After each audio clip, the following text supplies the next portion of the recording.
It's been almost 130 years since the first electric trams rolled through the streets of Hobart. Now, enthusiasts with plans to revive the trams have been given planning permission for a much longed-for development at the city's regatta grounds. There's only one thing in the way, a giant stadium which might be built on the same site if Tasmania gets its own AFL team. Hobart was the first place to have a fully electric tram network operating anywhere in the Southern Hemisphere in 1893. The city's Tram Society has been given the green light to get things rolling again, with a museum and workshop at the regatta grounds. It hopes to eventually run restored trams to and from Cornelian Bay as a tourist attraction. We've had the track assessed by an engineer and it is fit for purpose for a heritage tram.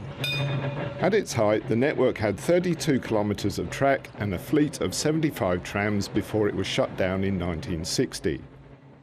The late Hobart City Councillor Darlene Haig was a driving force for salvaging several of the original trams and getting them fully restored.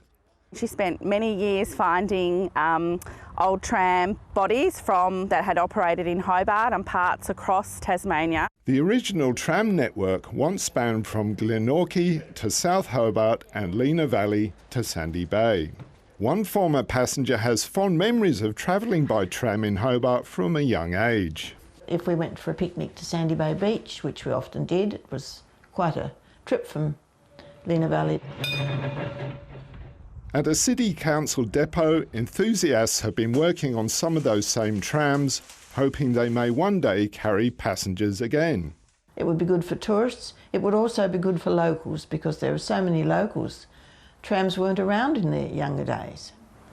This is tram 39. It used to run in West Hobart and it sat in a backyard for nearly 40 years before being made as good as new. And now it's waiting for its first passengers. Around $2.5 million in federal funding is being sought to complete the development, but it may now depend on whether the proposed AFL stadium goes ahead. Unfortunately, this blows the whole concept of the facility on this location, so it's back to square one as far as finding a suitable location goes. The golden days of trams in Hobart may yet get back on track for a new generation to enjoy. Andy Cunningham, ABC News.